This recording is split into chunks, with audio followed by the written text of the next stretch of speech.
जय गुरु जी। शुक्राना गुरु जी। सारी संगत को जय गुरु जी। संगत जी, जब भी हम परेशान होते हैं या फिर जब भी हम उदास होते हैं तो हम फेसबुक चलाने लगते हैं, यूट्यूब पर पोस्ट या गुरु जी के सत्संग ढूंढने लगते हैं और हमें गुरु जी हमेशा हमारी सोची हुई बात के आंसर्स देते हैं। हमें गुरु जी ने हमेशा वहमों से दूर रहना सिखाया है। हमें हमेशा समझाया है कि कोई भी नेगेटिव थॉट को अपने माइंड में नहीं लाना है, हमेशा पॉजिटिव रहना है और खुश रहना है। तो आज मैं आप सबसे एक आंटी जी का सत्संग शेयर कर रही हूँ, जिन्होंने एक आई ओपनिंग सत्संग शेयर किया है। उनके सामने एक बहुत ही अजीब चीज़ आई, जिसका उन्होंने इस सत्संग में बहुत अच्छे से बताया है। ये सत्संग पूरा ज़रूर सुनिएगा, आपको बहुत अच्छे आंसर्स मिलेंगे। तो चलिए आंटी जी का सत्संग सुनते हैं। जय गुरु जी। शुक्राना गुरु जी। सॉरी गुरुपा, भूल चूक माफ़ गुरुपा।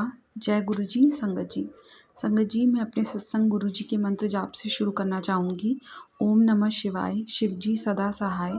ओम नमः शिवाय, गुरु जी सदा सहाय। संगत जी, आज का सत्संग मेरा आई ओपनिंग सत्संग है। मैं वही बोलूँगी जो गुरु जी बुलवाना चाहते हैं। संगत जी, पिछले एक दो दिन मैं बहुत परेशान थी। एक्चुअली मेरे रिलेटिव की तबीयत बहुत ज़्यादा ख़राब हो गई थी।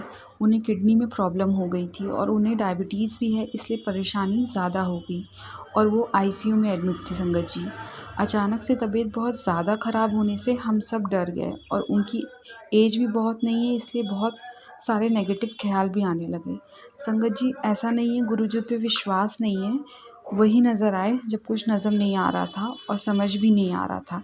पर संगत जी कहते हैं ना, जब हम परेशान होते हैं तो वही हमारी असल परीक्षा की घड़ी होती है, क्योंकि खुशी में तो सब बातें समझ आती हैं। पर संगत जी, हमें यही ध्यान रखना होगा कि जब हम स्थिर ना हो तो कहीं भटक ना जाएं, क्योंकि जब आप सही मार्ग पर चलने की कोशिश करते हैं तो आपको भटकाने की भी पूरी कोशिश होती है और कमज़ोर पल में कई बार हम फिसलने लगते हैं। संगत जी, मैं बहुत टेंस थी, तभी यूट्यूब खोला कि गुरु जी के सत्संग सुनती हूँ, कुछ रास्ता मिलेगा, मन शांत होगा। संगत जी, फिर क्या हुआ, एकदम से मैसेज देखा, कोई तितली और कबूतर रूप में दर्शन नहीं देते गुरु जी, ये सब झूठ है, मंत्र जाप किया करो बस। और ऐसे एक और कि किसी की तबीयत ख़राब हो तो गुरु जी को नहीं कहना चाहिए बचा लो, क्योंकि हम गुरु जी के फैसले के बीच में आ रहे हैं। अब संगत जी, एक तो मन थोड़ा घबराया था, उसमें से ऐसे मैसेज जैसे दिमाग को फ्रीज़ कर देते हैं अगर हम विवेक से काम ना लें। और ऐसा नहीं संगत जी, और ऐसा नई संगत के साथ ज़्यादा होता है, क्योंकि कई बार हम गुरुजी से यूट्यूब के माध्यम से ही जुड़े होते हैं और हमें और जानने की चाह होती है, इसलिए हम सब कुछ देखना चाहते हैं। पर संगत जी, हमें यहीं पे सूझबूझ के साथ काम लेना होगा और समझना होगा ये हमारी भक्ति और विश्वास को बढ़ा रहे हैं या हमें रोकने की कोशिश कर रहे हैं। फ़र्क अपने आप समझ आ जाएगा और हम खाई में गिरने से बच जाएंगे। इसलिए हर मैसेज को मत समझिए कि ये गुरुजी का मैसेज है और हर वीडियो को मतलब ये मत समझिए कि ये सच का हमें मैसेज दे रहे हैं, क्योंकि हमें समझने की कोशिश करनी होगी कि क्या सही है, क्या लोग मतलब अफ़वाह फैला रहे हैं। संगत जी, वो तो मेरा दिमाग काम किया नहीं संगत जी, गुरुजी ने मुझे गिरने से बचाने के लिए मेरे मन में ख्याल लाया, एक बार आंटी जी को मेल करती हूँ, यही आंटी जी जिनके प्लेटफॉर्म पे सत्संग शेयर कर रही हूँ, क्योंकि मैं और किसी संगत को नहीं जानती पर्सनली और उनसे पूछती हूँ। तब मैंने आंटी जी को मेल किया कि तब आंटी जी का मेल आया, उन्होंने मुझे राह दिखाई और बोली ये सब वहम में नहीं पड़ना है और हम नहीं मांगेंगे तो कौन मांगेगा अपनों की बेहतरी के लिए, जब वो असमर्थ हैं अभी। Thank you aunty ji, thank you guru ji. आप कहते हैं ना, आपने मेरी बात पकड़ रखी है। मैसेज के थ्रू सच में आपने मुझे कीचड़ से काढ़ लिया और आंटी जी के रूप में मुझे बचाने आए। संगत जी, बस मैं यही कहना चाहूँगी, गुरु जी से जब भी अरदास करें उनसे कहें हमें कीचड़ से काढ़ लें। और संगत जी, आपको पता है आंटी जी की मेल के बाद फिर मैसेज देखा गुरु जी का, ज़्यादा रोला ना पाला कर, गुरु जी पे विश्वास रख और गुरु के वचन कभी खाली नहीं जाते। अनंतन अनंतम शुक्राना मेरे मालिक कि आपने मुझे बचा लिया और कीचड़ से काढ़ लिया। Thank you so much aunty ji, thank you so much, आपने मेरी बहुत बड़ी मदद की।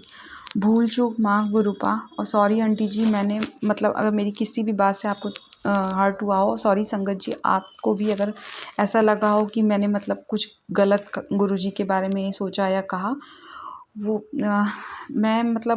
मैं आपको इसीलिए सत्संग शेयर कर रही हूँ कि मेरी तरह ही कोई और ना मतलब फंस जाए इस अपनी परेशानी की घड़ी में। संगत जी, बस मैं अपने सत्संग की लाइन को यहीं से विराम देना चाहूँगी।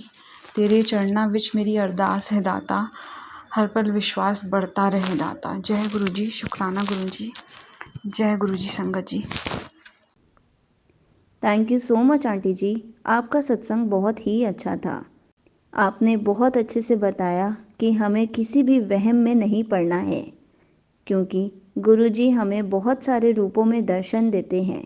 गुरुजी हमें वहमों से दूर रखते हैं। गुरुजी हमें प्रेम करना सिखाते हैं, हमारे अंदर धीरज भरते हैं, बहुत ज़्यादा पेशेंस लेकर आते हैं, नेगेटिविटी से दूर करते हैं, पॉजिटिव रहने के लिए कहते हैं। और हमें ये सब देखकर सिर्फ नेगेटिविटी ही आती है, हमारे अंदर नेगेटिव थॉट्स आते हैं। इसलिए हमें कभी भी नेगेटिव थॉट्स को नहीं सुनना चाहिए, हमेशा उनको इग्नोर कर देना चाहिए। अगर हमारे घर पे कोई बीमार है और हम गुरुजी से उनकी अरदास नहीं करेंगे, तो क्या जो बीमार है वो खुद गुरुजी के पास जाके अपने लिए अरदास कर सकते हैं? बिल्कुल नहीं। इसलिए रिलेटिव्स, फ्रेंड्स, फैमिली मेम्बर्स होते ही इसलिए हैं कि अगर हमारे घर में कोई बीमार है तो हमारे लिए प्रे कर सके, हमारे लिए अच्छी सेहत मांग सके, दुआएं मांग सके। और आंटी जी ने ऐसा ही पोस्ट देखा था, जब भी आपके घर में कोई बीमार हो तो उनके लिए अरदास नहीं करनी चाहिए, जो कि बिल्कुल गलत है। हमें ही अरदास करनी चाहिए, क्योंकि गुरु जी से हम ही तो उनके लिए अरदास करेंगे। कोई बाहर वाला आके अरदास नहीं करेगा और ना ही बीमार खुद से अपने लिए अरदास कर सकता है। इसलिए हमें हमेशा इन सब गलत वहमों से दूर रहना चाहिए, हमें किसी भी वहमों में नहीं पड़ना है। गुरु जी ने हमें वहमों से बाहर निकलना सिखाया है। जय गुरु जी, शुक्राना।